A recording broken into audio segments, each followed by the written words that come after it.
if you want anyone to get better at something, they've got to show up and do it, and they've got to do it consistently. So that's the most important thing. So we always try and, as we did it, the EIS, you try to bring things back to first principles. So from a strength training perspective, we require consistency, we require volume, we require specificity, and we require intensity. So the first thing we require is some sort of, for volume, for your consistency, is a scheduling change to make sure that everyone actually turns up. The next thing you need to do is make sure that they're actually doing something consistently. So then it's about exercise selection to match the needs and the feel of the athlete in particular. And then finally is intensity. So it's almost, how do you trick or hack intensity?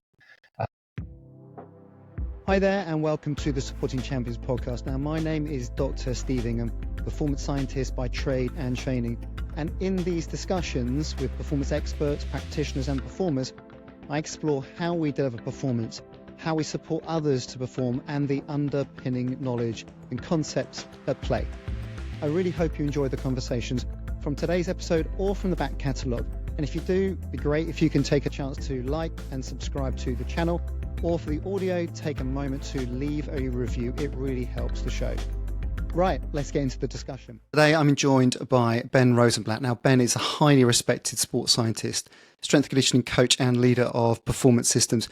He's renowned for his work in Olympic hockey, supporting the GB women to gold in Rio 2016, and as lead men's physical performance coach for England men's football team at the FA from 2016 to 2022. He's a founder of 292 Performance, a consultancy dedicated to personalised high-performance support for high-performing athletes. Incredible experience. I can't wait to have this conversation. Welcome, Ben. How are you? Steve, I'm great, and thank you so much for having me. Obviously, we spent a lot of time working together at the EIS, which is now the UK Sports Institute, and you were always a real role model to us younger coaches and practitioners coming through. And so it's a real honour to be able to spend some time with you, and I hope to be able to pick your brains in this conversation as well. Hey, look, let's not have a full loving. Or maybe we should actually. We should just maybe go for it. You're the best, Ben. You're the best. That's very kind of you to say. And as if you can orient the conversation about me as much as possible, that would be great. Look, I am in awe of your career. You, to a certain extent, Ben rocks up and then we start succeeding. And I know you're too humble to recognize that. Okay, look, before I get into kind of your experience, your specialisms, the background, your kind of career steps that you've changed, what's your morning been like? What have you been up to? This morning, I got up at 5:45. I trained. Ooh, sharp. Yeah. It wasn't a happy experience. I trained, got the kids dressed, took them to school. I'm not sure which was more challenging. Then I came in, I'm working with a boxer preparing for a championship fight in 4 weeks. So I've just been coaching him. We've got a new relationship. So it's a really fun puzzle for me to solve. And then, I was 45 minutes late to this. Is that what you wanted me to say, Steve? No. Well, I suppose, to a certain extent, without sounding too much like we're running with a boxing metaphor, but you've been bobbing and weaving around the client, haven't you? Because we've been sort of shifting the time of the podcast, but that's, I guess, right into the demands of working with private clients and so on. You've got to kind of respond to their needs. Yeah. And now as a business owner, you've got to do that to shift to make sure you're doing your work, delivering, earning to their needs, as opposed to necessarily, just, I guess, you box something in, and it's, if you've got to show that flexibility to the people that you're now serving. Well, I guess when you and I were working as part of teams or programs, you're in charge, or you're in charge of the schedule. You control the schedule, and if you have to make those last minute adjustments or changes, then you're in control of them, and you're making them. You're pissing everybody else off, I guess. Whereas now we're supporting athletes or individuals that are part of other programs and other teams, and we're working really, really closely and collaboratively with them and their schedules, and and things are going to change around them. So I try to build in terms of like how do I manage my week or my mornings, I always try to build enough flex in for coaching. Coaching always takes priority, and there's enough flex around that time or not today to accommodate those changes that are inevitably going to take place. And then I try and like the kind of second order of priority will be high priority project work, meetings and discussions around that. And then finally, something around managing the business, which usually takes place very late at night. No, that's interesting. Well, let's get into your own business, your own system at some point in this conversation, because it's fascinating to see how that things have evolved. You and I are part of, I guess, a crew of pioneers or rogue traders. I don't know what the right term is, but people who are out there in the field on their own now, working for themselves and so on. So it'd be good to get your reflections on that. I wonder, would it be fair to say if you had a sort of a specialism through your career, it might be big tournament performance. I've spotted that as to, Ben's doing that again. Ben's going to the Olympics. Ben's going to World Cups, European Championships, and the focus there is about allowing a team, specifically a team, to perform. Would that be kind of fair? And if so, let me sort of riff on asking you some questions about that. Yeah, sure. Look, I think that, to the point you made at the start there, I think I've been very, very fortunate that all the organisations that I've joined, I've joined it at a time of change. So there's always been a desire or a need to be able to do something differently. I think that the reason why I've had some sort of connection or success within team sports and preparing for championship, well, judo and individual sports as well, is actually from my rehabilitation background. Earlier on, I started my career in rehabilitation at the Olympic Medical Institute, which you worked in as well, and the intensive rehab unit. And I think the thing that I became really passionate about, or I was passionate about, and I still am, and developed an understanding of, is that athletes only get better at their sport when they're training and when they're playing their sport and when they're competing in their sport. So the primary role of physical preparation is to enable them to be able to, train with the volume and intensity that's required, to have the mental clarity and energy to focus and to learn within that environment, and then to be able to compete without inhibitions as well. And I suppose that period of rehabilitation, when you're really working with somebody who is massively inhibited, kind of taking that mindset to how you're going to prepare for tournaments has been a really, really useful one. Interesting. It's a interesting word around that, inhibitions. Yeah. Specifically around unlocking performance in terms of whether someone's got injured, but also I guess when somebody's going well, they're still going to have gaps, aren't they? They're still going to have things that are holding them back from a higher level. I think one of the most dangerous things that you can do in performance sport is the moment you think that you're onto a winner, or the moment you think that you've done something well, is repeat it, because inevitably the conditions, the constraints around that are going to change, and the work that you have to do is going to have to change to match that as well.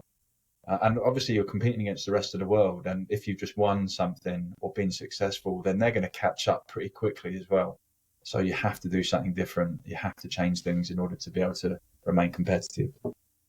All right. I mean, that's a really interesting conversation and a point I'd love to dig into. Yeah. That idea of, I guess, having a process and a plan and a stable performance routine, this got us to that level, but then having to think, okay, but we need to up it. We need to change just because it got us to that improved level, whether that is a medal at the Olympics or whether that is a semi-final, a World Cup or major championships in football. But what's the next edge? And what's your experience of kind of how well is that received, of breaking that mold? Because I think that's a fascinating concept, because performers, they tend to just crystallize, don't they? They're like, that got me there, and now I just want security and safety that I can continue to stay at that level. What's your experience of having those conversations with leaders, with players? Well, I think inevitably, if you don't have that you have the conversation, it's not always well received, right? But you end up having that conversation 3, 6, 9 months down the line anyway, when things haven't gone well, and that tends to be the bigger provocation for change. Yeah. Um, I can think of one athlete in particular who's a very high performing footballer who is absolutely meticulous with their preparation routine, like 40-minute preparation routine before training every single day, same reps, same intensities, same volume, same intensity. And of course, as we know from our principles of training, that at some point or other, there's going to be a diminishing rate of return, and you're actually going to have a decline in performance and their capability to protect themselves. But this guy was so routine focused. And one of the things I noted was that, that routine had only been in place since someone had changed it the last time. So then it was just more about trying to understand what things were important, valuable for that particular individual, getting them to explore it themselves and seeking how they could make a change. I think in the world of football is really, it's a really interesting one, because the classic one you always hear is the lads won't have it. The lads won't have that. They won't do that. They won't, they'll never.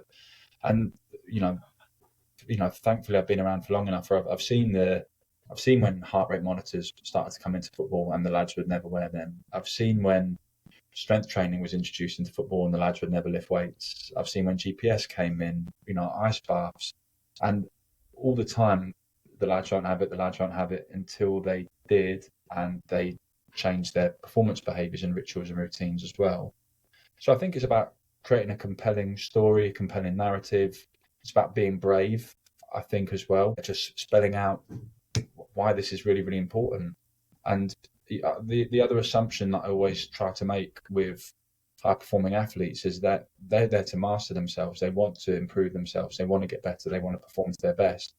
So rather than taking the perception that they won't want to change, take the perception that, that the starting point that they will, and they're interested and they want to do something different. And then, so okay, tell me your methods. Tell me a little bit about how you influence. If you have a pervasive philosophy in a performance environment, they won't have it. How do you approach that? So I always try to go to where the athletes or the team or the management or the system is. So try to meet them where they are. An example would have been when I was working with the England under-21 team, and I noticed when we did training all week, and then we played against Germany, and the pace of the game compared to the pace of training and what we were actually preparing for, it was like night and day. And I was like, and it reminded me of coming from a combat sport background. I was thinking about, train hard, fight easy. Well, we were, training easy and fighting hard. Okay, so it's the wrong way around. So the pace in training was too low, and then you got to okay. So, and I spoke to, but I knew the coach he used to say to me, listen, I want information in noddy and big ears. I want it simple. And all I really want to know is, have we done too much or too little? So I had to answer that question first and answer that really, really well and gain enough trust and a shared common language before I could answer the one which I thought was actually more important to performance. So I think for me, my approach is always go and solve the problem they have right now. So whatever the problem is that they're facing and they perceive the biggest barriers, the biggest problem or the biggest thing that you're there to do, go solve it immediately. And because frankly, that's how you develop trust. And you can only really make changes from a bedrock of trust. Yeah, okay. Really interesting. Okay, so I've attended to your needs, but hey, look, there's something interesting here. So it's not a case of going straight in with maybe the most impactful idea. It's answering the questions you've been asked to, or doing turning up to training, being on point, setting things up as required, that provides you that platform of trust to be able to then say, this is something that you want to put your attention to. Yeah, do what you're there to do. Do you know what I mean? And do that really, really well first, and then use that as the platform for growth. And then is that also an approach you'd supplement with kind of trying to find the influences on the team? The people that might be early adopters to take on a new idea that might help gather momentum. Yeah, I think that I'm trying to think of some real examples here. So I think that my head's going in a couple of different directions. One of them is around the behavior change model that we spent some time with the nudge unit or the behavioral insights team of the government to try and understand how they were making policy decisions around human behavior and how to influence behavior and behavior change. So some principles that are learnt around there. And then within that as well, some environmental changes as well. So if we look at human behavior, it's always going to be driven by capability, so your knowledge, skills, and experience, opportunity, so which is the kind of social dynamic in the environment, and your motivation, which is obviously of intrinsic or extrinsic. And the intrinsic one is this is what I came across when I was working in hockey, is going to be more focused around your autonomy, the connectedness of what you're doing to what you're trying to achieve, and your mastery. Do you feel like you're getting better at it? So I think if I'm going to try and make a change within a team, my first point of call is to do a behavior map. What behavior specifically are they engaging in, and what do I want them to be doing differently? Are the limits based on capability, opportunity, motivation? Where are the limits and where do they absolutely sit? How do they, does that group, how does it retain or take on information? And then for what changes do you need to make? Because sometimes all it is an environmental one. An example might be when I started to work with the England football team, strength and conditioning wasn't even scheduled. There was a window it was called pre-act, which is a 1 hour window for the players to come and prepare themselves. There was maybe 80% of the squad would come to that and do something. So all we did was make 20 minutes of that compulsory. And that was the first port of call that we made to change their behaviors, to introduce some sort of strength training. And then within that, it's then about doing things which are going to make them feel good and well prepared for training. So again, looking at the behavior barriers, we could have spent weeks, months, years talking to the team about how the benefits of strength training for football and, X, Y, and Z, and it would have gone absolutely nowhere because that wasn't the limitation. The biggest limitation was there was no place in the schedule to do it. And then the other side of it was they didn't have necessarily the experience of how effective physical preparation could help their performance. So by giving them a positive experience in that environment and making it fun and enjoyable, it breaks down a lot of barriers that then allow you to take on the next step, which is increasing. So then you have consistency, then you need to introduce volume, intensity, and specificity of work. And so, and don't get me wrong with the question here. I'm not trying to demean some of the things you see in social media. In fact, probably the opposite in terms of recognizing the engagement level that you can see players are participating in additional non-playing, non-training activities. But is this sort of the examples where you've got competition, sprints on bikes, competition with each other around in the gym? You've got is it inflatable swans or flamingos? I can't remember now. But to try and get them thinking about recovery in an enjoyable way rather than we've all got to just plod around a dull pool. Well, is that the kind of thinking about, as you've growing this up, you've got to not just think about physiologically, mentally what we're trying to achieve, but also how engaged they are? Yeah, well, if you want anyone to get better at something, they've got to show up and do it, and they've got to do it consistently. So that's the most important thing. So we'll always try and, as we did it, the EIS, you try to bring things back to first principles. So from a strength training perspective, we require consistency, we require volume, we require specificity, and we require intensity. So the first thing we require is some sort of, for volume, for your consistency, is a scheduling change to make sure that everyone actually turns up. The next thing you need to do is make sure that they're actually doing something consistently. So then it's about exercise selection to match the needs and the feel of the athlete in particular. And then finally is intensity. So it's almost how do you trick or hack intensity? And we came up with a kind of model of gamification around how do we, and we actually periodized which types of games we would use at different types in the training or competition cycle as well.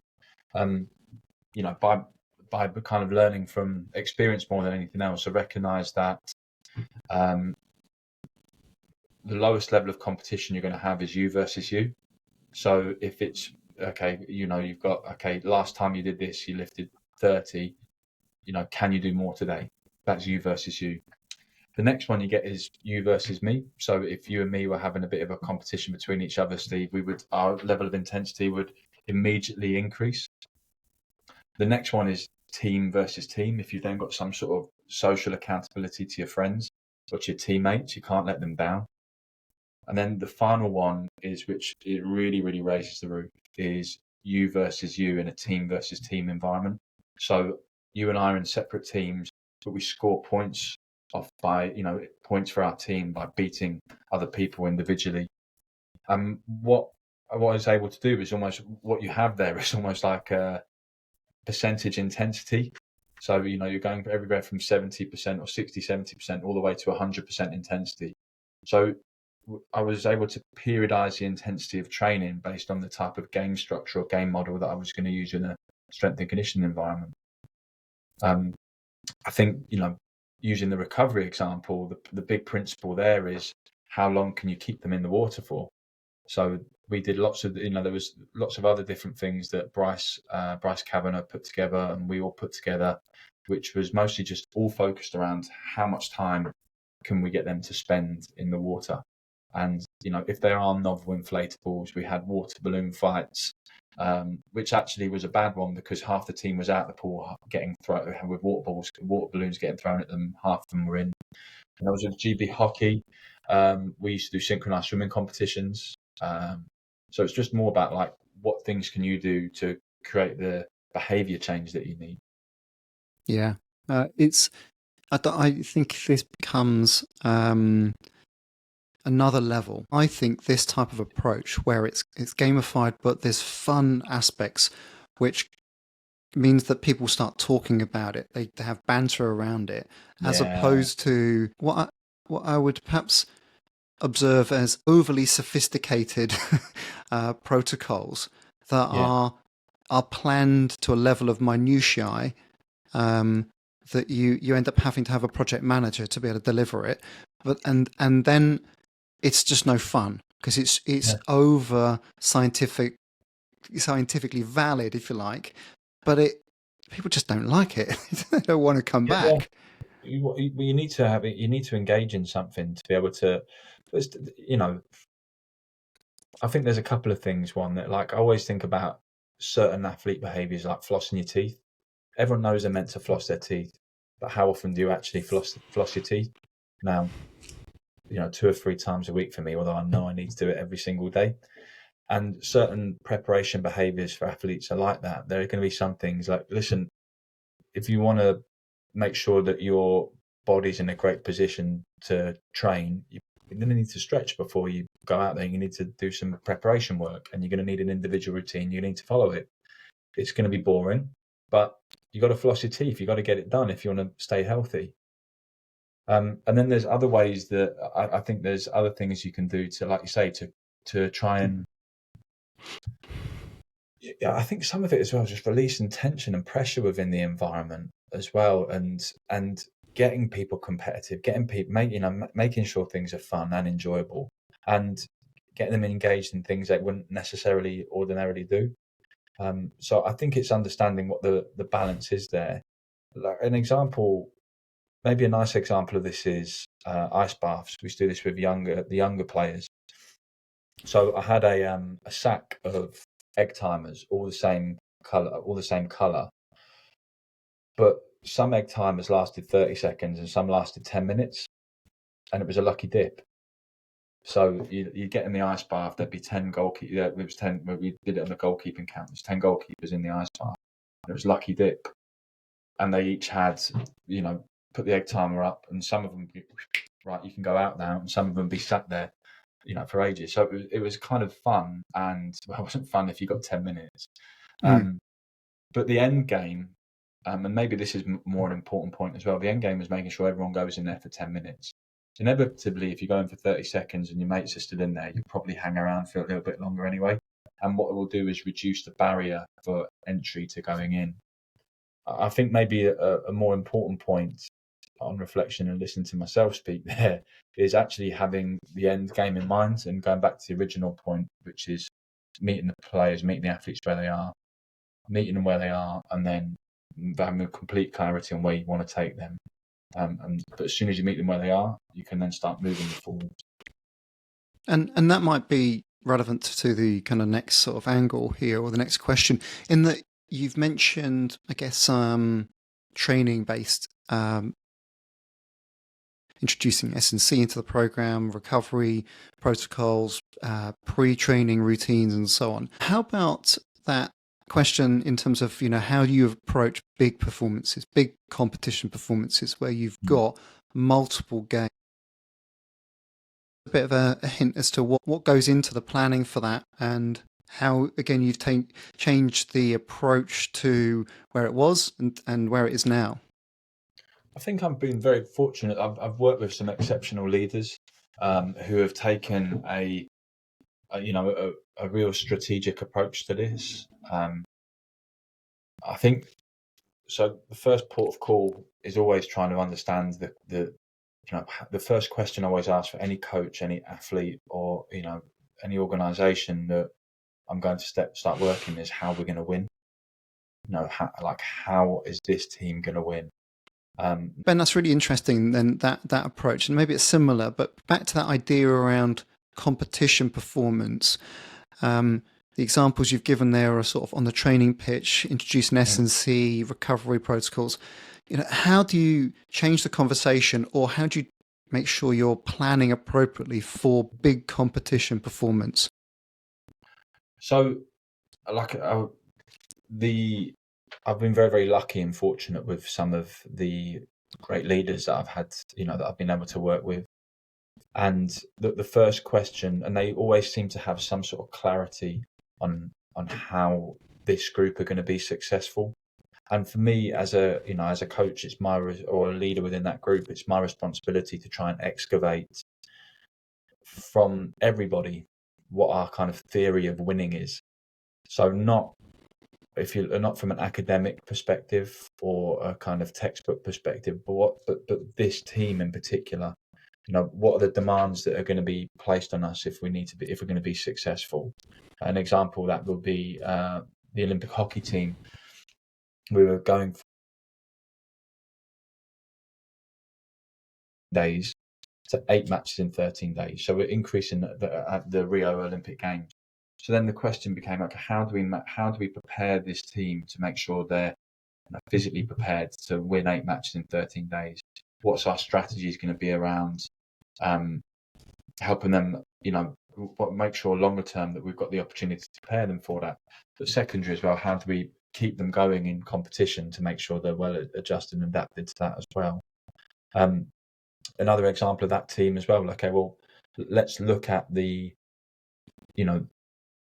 that team when I started to work with them had already won bronze at London Olympics and had gone from 8th in the world to 3rd in the world, and were very, very successful, and already had an incredible S&C coach before me, and had a really, really kind of strong tradition and history around strength and conditioning and physical preparation. But that was only half the squad. There was, new girls, young bloods coming in as well. So half the squad had that expectation, half had a completely different one in experience as well. So I guess it's doing a really, really thorough situation analysis. It's looking at what the actual demands of winning are, speaking and working with the coaches to understand what their theory of winning is and how they're going to prepare the team in order to do that. Again, the players themselves understanding their strengths and weaknesses, and fundamentally making a decision at some point or other about what's going to be most impactful and what's easiest to change. And that kind of that matrix, that decision making matrix, is something that I've been taught, and it's stuck with me really, really clearly throughout. Whenever I'm trying to make a tricky decision, around what to prioritize, is what's going to have the biggest impact and what's easiest to change, and go straight there.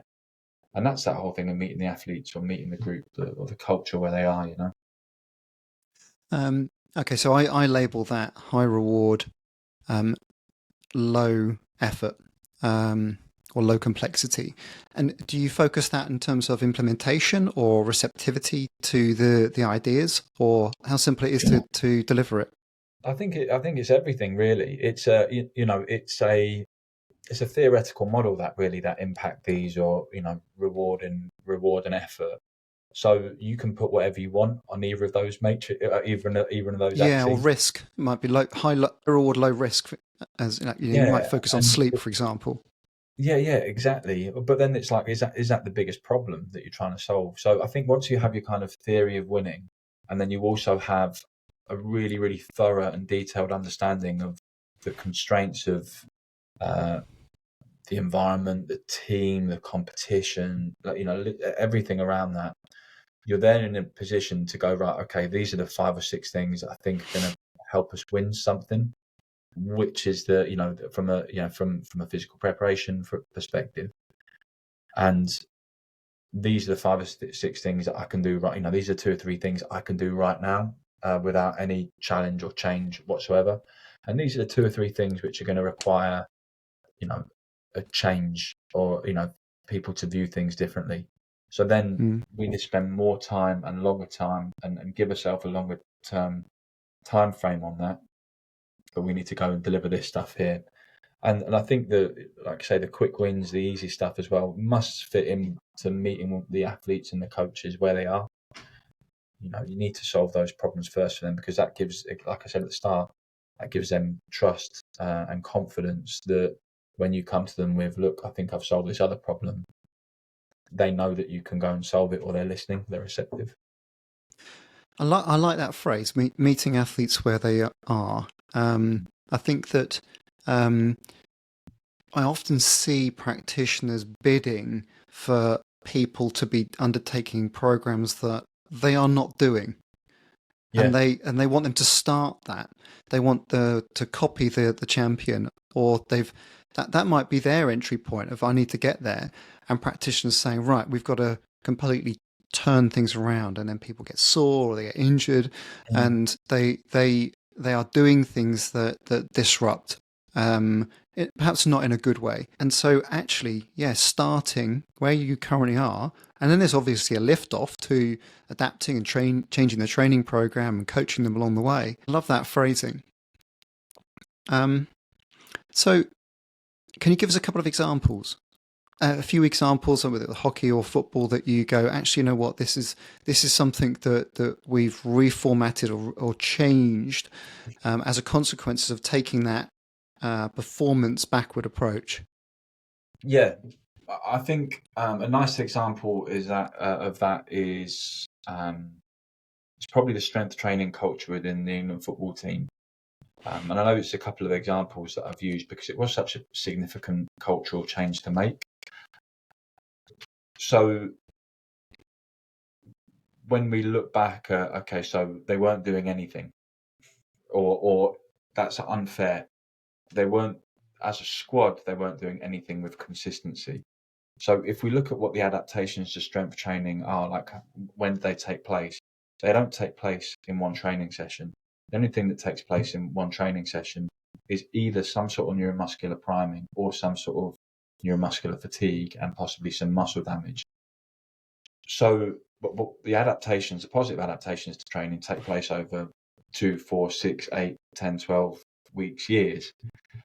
So what the challenge then became was, okay, if they're not doing anything whatsoever, if we input a novel stimulus onto them, then that's going to cause more disruption than it is going to, have a positive effect.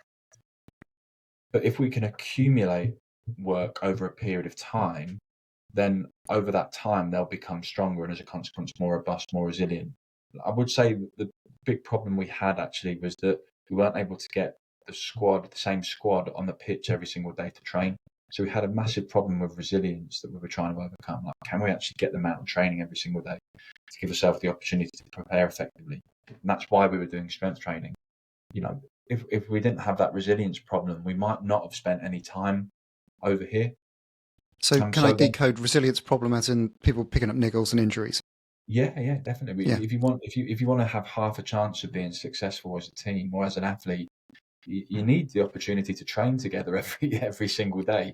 And if a chunk of the squad are always out or injured, then you're losing that opportunity for learning as a team, and development and growth. So we took a microdosing approach to strength training, and I've had some friends who worked in ice hockey and in the NBA. And actually, there was an amazing study on powerlifting that was done where they went from doing 3 big strength sessions a week to 6 per week, but keeping the volume exactly the same. So increasing the frequency, maintaining the volume. And they actually found the intensity per session increased, and all the kind of performance parameters you want for a powerlifter, like muscle thickness, 1RM, and actually training consistency increased as well. And the other side of it as well, if you're going to go to 1 strength session per week, or 2 per week, you're going to get sore from that because the amount of volume that you need to do it. And you're also increasing the risk that athletes aren't going to do it because they might have niggles, might hurt, they might just miss it. And then you might miss 50% of your work for the week. So what I did was introduced the same strength training session every single day before training, which was 2 sets of 4 jump squat, 2 sets of 4 hamstring bridge, and 2 sets of 4 hop or calf exercise, because we felt that those were the activities that would best prepare them to be able to cope with the demands that they were facing. We did put some individualization within there. So we individualized the jumping activity based on some variables that came from a counter movement jump. We individualized the hamstring-based exercise based on information we were getting from previous hamstring injury and strength testing data. And finally, we individualized the hopping calf exercise based on the same parameters as well. And all I said to the squad, this was in Russia 2018, the way that we're going to do it is going to do the same session every single day. We're going to do it for a week. And all I'm going to ask you to do is commit to it for a week. And at the end of that week, you can give me feedback directly. Okay, you can tell me what works, what doesn't work, what we want to change. I also showed them how sore they were going to get and predicted that for them as well. And what we found was that no players came to us at the end of the week and said, actually, I want to do anything differently. Most of the players said you actually tracked and predicted our soreness and how crap we'd feel at different points in time really accurately. So that helped manage our expectations and help prepare. And what we were able to do was accumulate a very, really high volume of strength training across the course of the 2 months that we were on camp with them, to the point where we got a 27% improvement in peak power during a counter movement jump. We improved hamstring strength by 23%, and we didn't change reactive strength that we measured as well. And I think that was because of the consistency of some of the exercises and the intensity that we used with those as well. So I guess what it goes to show is that, did we put in place the model ideal strength training plan, which would have had an improvement on, X, Y, Z variables? No. But were we able to look outside of our domain and meet the athletes where they were, which was to have small amounts which won't make them sore, and get a really positive result from it, which we were? I suppose to me, it's what I'm thinking of as you're describing that is constraints-based innovation. You're changing it. You're looking for different types of solutions, or you're testing and learning to see how's this going to go. You've got the people on board, or you've said this is what we think it's going to do, and it's closely matched that, rather than just following a set protocol that's known, but doesn't necessarily satisfy, or does lead to that sort of lack of adherence or engagement. Just on that point, Steve, I always think that with training, it's like, I think like training science I think it's almost like the wrong phrase. It's like the wrong words to use, because really all it is a theory. maybe it is science because you're hypothesis testing. You make it whenever you write a training program or implement a training program with an athlete, you really don't know what the outcome's going to be. You just think on the balance of probability with the decisions that you've made, the experiences that you've had, and the evidence that's out there that if this goes to plan, we're going to make these changes in this positive way. But you really don't know until the end of it whether it worked or not. So yeah, I think there's definitely something in there around having the humility that just because X, Y, and Z said this is the right thing to do doesn't necessarily mean it is. Every training program you put in place is a theory that you have, and you have to constantly test whether that theory is dragging you in the right direction or not. It's a great point. I think my response to what you're saying there is that actually, I think as practitioners, there is a tendency to for us to purport this is the way, this is the method, when actually biology is far more Stephen Saylor said this, he said, your mitochondria don't care the duration of the reps and the sets you put in. You've just got to provoke them. You've got to kind of create that, and that your body is a plastic system that you can upgrade its capacity, and just those two sorts of variability in training, or variety in training, as well as the plasticity that we are as humans. We can get a lot more creative and therefore innovative to provide solutions to what people need, as opposed to, well, this is the way and therefore you've got to follow it based on someone else's data, someone else's context, someone else's physiology. Well, I think it leads us towards principle-based decision making rather than rules-based decision making. I remember when I first started to work with Marco Cardinali at the Olympic Medical Institute, I was reading a lot of the old Soviet texts around physical preparation. And he was saying to me, I studied with those guys, and all the stuff you're reading is based on data collected on 2 or 3 athletes, which weren't even the same standard of athletes that you're working with right now. So why not collect your own information to work out what and he said all they did was treat it like an experiment. They said this is our theory, this is our hypothesis, we're going to monitor and calculate and count everything that we do, and then we're going to see what changes at the end and then make a decision based on that. And I thought, it was so liberating. It was make some decisions based on the principles of adaptation rather than on rules, and let's see what happens. It is liberating, but it's also I mean, I don't want to get too negative, but I think it's damning on our profession when you have an athlete or a coach saying, what's that idea based on? And then you dig a bit deeper and you find the actual study, and they say literally they've got half the capacity that we have. Why would you apply that? That's like applying a patient population or a clinical metabolic disease state with a general population. You just would not do it. We're getting into sort of we're getting into hobby horse mode now, aren't we? Sorry, but I do remember one anecdote which was around the late and great Nick Broad. I was at a conference with him, and someone was up presenting around a study on beetroot juice and nitrates, and he literally had it wasn't a fag packet, but it might as well have been, and he had a scrap bit of paper, and he was looking at the graphs and he was calculating how much nitrate was actually in the beetroot that was being delivered, and then he calculated how much nitrate was being broccoli, spinach, kale, and he said these are we're making you're making really, really compelling argument for this, but you can get the same amount of dietary nitrate just by eating green vegetables every single day over the same period of time.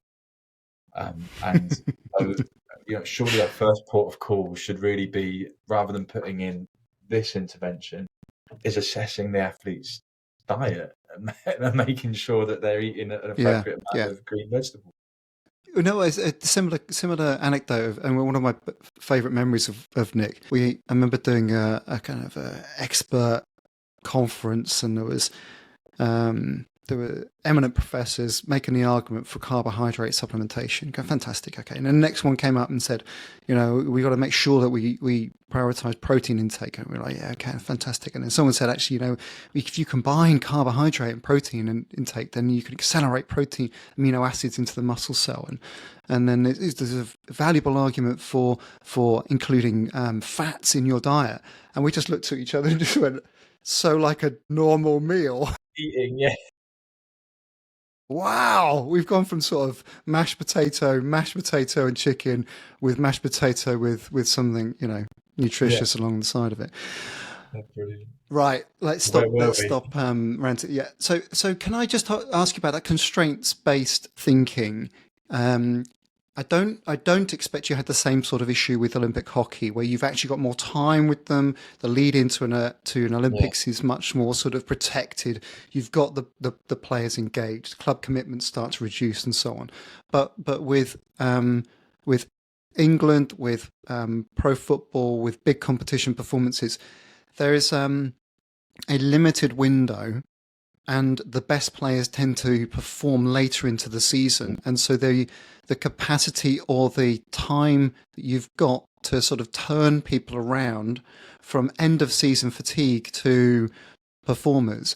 How did you approach that particular conundrum? Well, I think there's a few starting points. I think that, it's very, very easy to say that there's so little time, there's so little opportunity. Let's just keep them going, or you can't really change or do anything. So there's no real point. Just make sure they're ready to go and play. But I think if we're really taking that attitude, then we should all pack up and go home. Frankly. So I'm always looking at, well, what are the opportunities? What can change? If we're starting to view tournament preparation as the first day that they come into camp, then we're dead. We need to view our tournament preparation 2-3 years in advance, frankly. And if instead of viewing tournament preparation as for Qatar World Cup we had 9 days, I didn't view it as 9 days. I viewed it as the moment the Euros finished it in 2021. We were starting to prepare for the Qatar World Cup. And I think it's going through that same process we went through earlier, which are going, okay, well, what are the constraints? What are the demands? How are we going to win the damn thing? And then assessing at that point there, when we had a really, really good sense of all the individuals as well, it was then starting to map the individuals against those demands or their specific and unique demands, and then working out who we needed to work with early and who we, and who we could, and who had a good enough kind of routine. The actual process we went through was called durability mapping. And me and Mike Naylor came up with the idea when we were in an ice bath in Russia. And it actually stemmed from... Sounds like cigars and a brandy. Yeah, it was kind of different. It was like a 1 a.m. ice bath when we finished working, and thought it would be we were sore from training. It actually stemmed even further from when we're working with the Olympic hockey team, and the question that was posed to us is what, across this squad, what's going to stop them starting? What's going to stop them getting on the plane? So then what we initiated across the interdisciplinary team was this durability mapping project, which is, these are all the different facets and aspects of the performance. And, is this a red, amber or green? To your point earlier, do they have an appropriate pre-game fueling strategy? Do they have an appropriate post-game recovery strategy? Do they have an appropriate matchday +1 recovery strategy? Do they have the physical capability to cope with the braking demand, the sprinting demand that they're going to be facing? Do they have an appropriate sleep, routine and duration around key moments in time? So starting to break down all these kind of key and critical behaviours. And then, the obvious one as well is around what's their expected match demand, and is there a gap or a difference between the intensity that they play at with their club and the intensity they play at with the team? Are they in or out their team at the moment? So is there a gap in terms of volume and intensity that they're facing? And it was a process of mapping this out, all these different variables for every single individual, and then prioritizing and giving each individual almost like a score. So, 3, 2, 1, green, amber, red. And then we're able to kind of plot a map really, really quickly of going, okay, these 6 or 7 athletes are the highest priority ones that we need to spend some time with from now to make the changes that we need to by Qatar. And then also being able to, by doing that kind of audit on the squad, also say, okay, strategically or systematically, what are the big gaps here? What are the things that we need to go after on camp with the squad? And then each camp in the build up to the main tournament became an immersive learning experience. So that was my aim for every single camp, and it still was my aim for every camp across all the age groups as well. The opportunity for physical adaptation is very limited.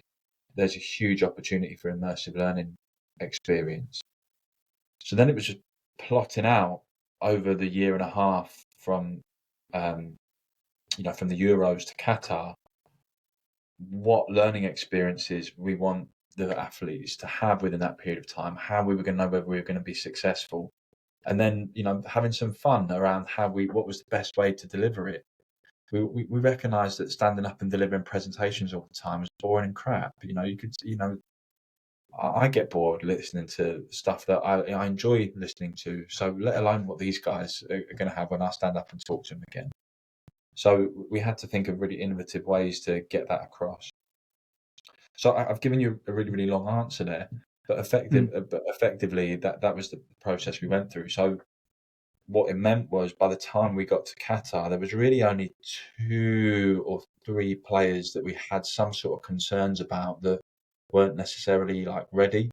And then it's a lot easier to focus your attention and efforts as a team around 2 or 3 athletes or 1 or 2 athletes rather than it is around 26. Yeah, interesting. Well, fascinating. I could talk to you all day about that. But I'm assuming there's an awful lot of complexity there in terms of liaising with the players, liaising with the clubs, keeping people informed, stakeholders, agents, and so on. So this is the approach that we're taking to support them if they get to that particular competition, if they are selected and perform. And so there's I guess an influencing program as well as not just with the athlete, but also people around them.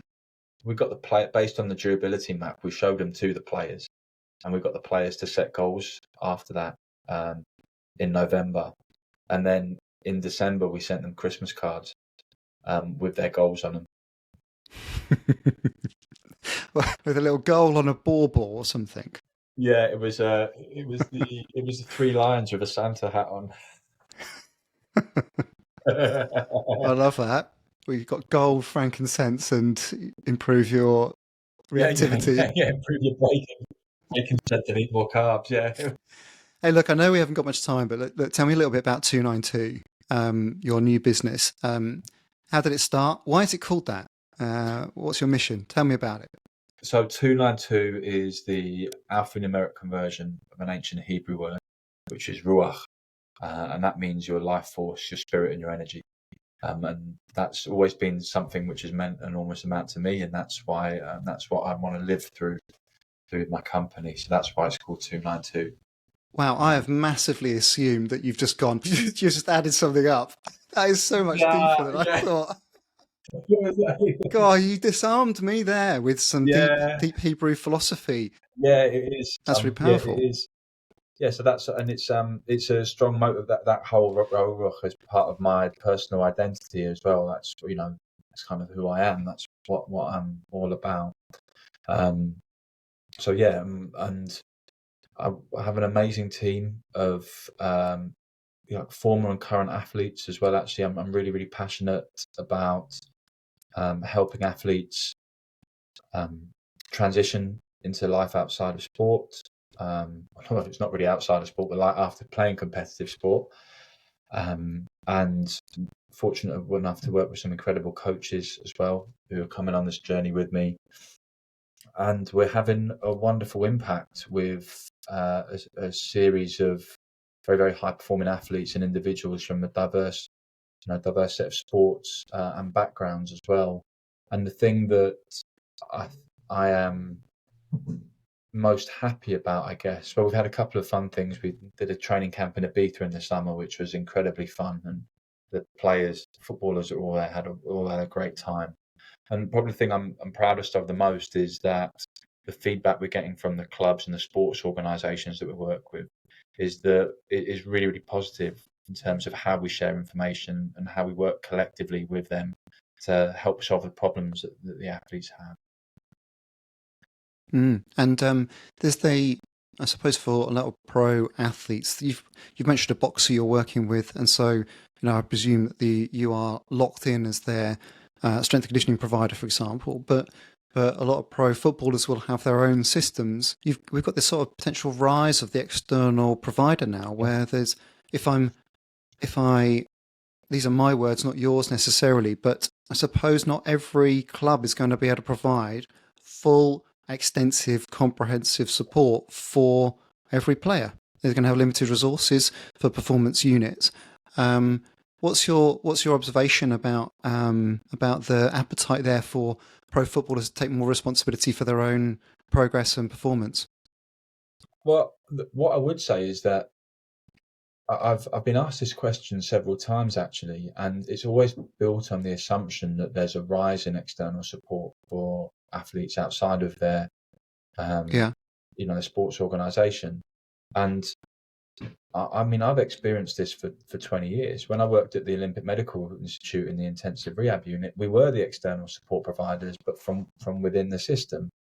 When I played football, or when I competed in boxing, as an athlete, you would go and try and seek out as much or any support as you possibly could to help you overcome an injury or to help you improve your level of performance, regardless of what was being provided. So I actually don't see it or view it as anything new or different. What I do see is that changes in how athletes are, building their individual brand profile, and that's probably why it seems like there's more and more going on. Okay. And I assess that there's probably more friction now because it's more visible. There's more friction between. There's also a lot more staff within clubs as well. So only within the last 5 to 10 years has there been many more staff within academy systems and first teams within football, which is probably that there wasn't much friction beforehand because there was probably only one person delivering. So it's almost like, I mean, when I was that one person delivering, it'll be like, oh, thank God, like, can we work together to help this person rather than, that's a challenge or a direct threat to my program. So And I think, how are you overcoming that friction? What's your particular approach? We've spoken about this yeah, just recently about the way in which we do that, collaborating potentially together, you and I. But how do you approach that particular conundrum with coaches, football directors, other heads of performance? well, there was something Dan Lewington said to me when he was working with England Rugby, which had always stuck with me when I started to work with England football and still now, which is it's better to share everything you're doing, even if it's going to piss somebody off, because it's going to piss them off a hell of a lot more if you don't share it and they find out about it later on. So, from a comms perspective, there's a couple of decisions we've made. One, we are very, very respectful of the athletes and the sports organisations, um, and their kind of public profile and their image rights.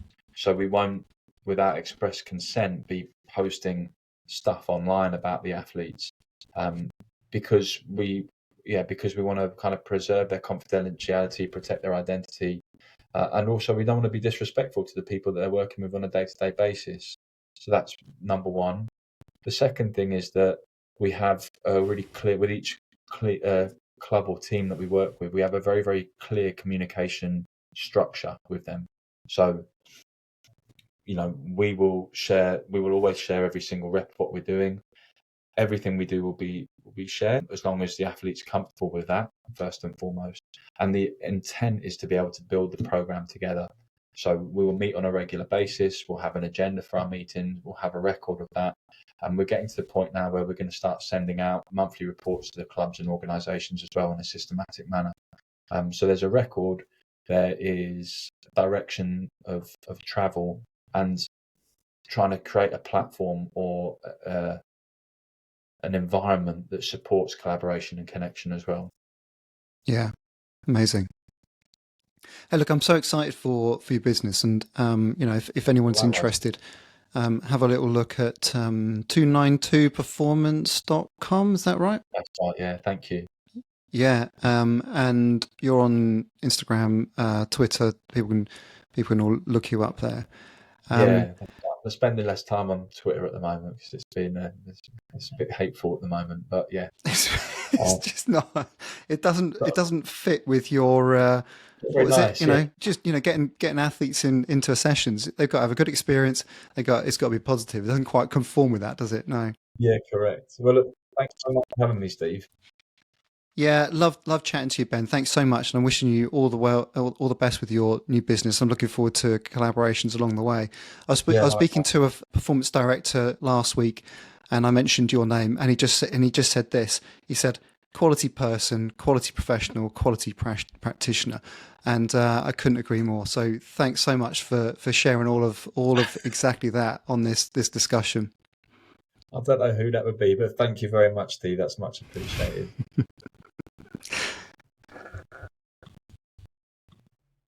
I hope you enjoyed today's conversation. If you did, please take a chance to press like and subscribe to the channel. And for audio, please do leave a review. Thank you.